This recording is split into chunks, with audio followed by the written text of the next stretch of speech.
You must be wondering, what's inside Kremlin? And if you can visit Kremlin or not? Hold on. We are going to tell you every possible detail of this beautiful palace. You can find 200 Kremlins in Russia, the majority of which are old Middle-Age cities, that with the passage of time have grown in their population.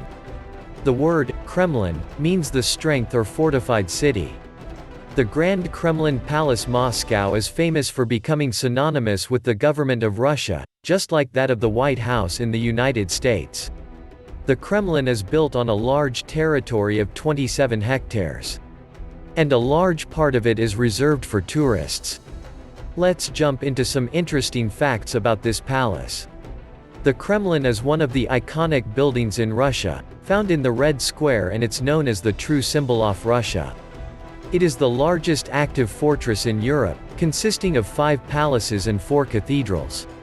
Despite the attack on Moscow in World War II, the Kremlin didn't suffer any damage as it was cleverly disguised as housing.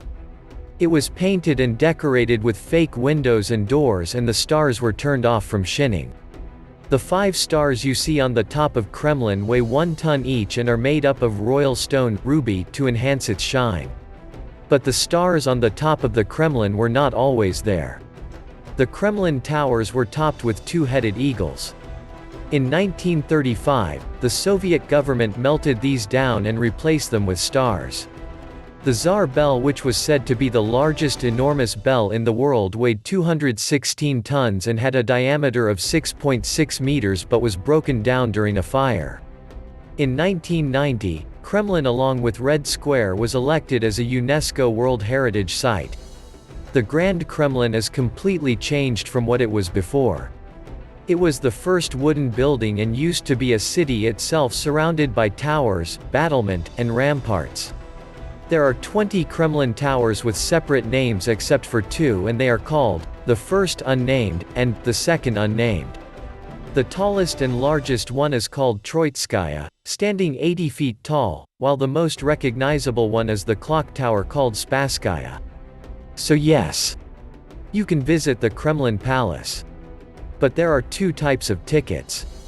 One is to visit the cathedral squares and the exterior grounds of the Kremlin. Another is to access the museum in the Armory. There are some other places inside the Kremlin beside the Armory and Cathedral Square.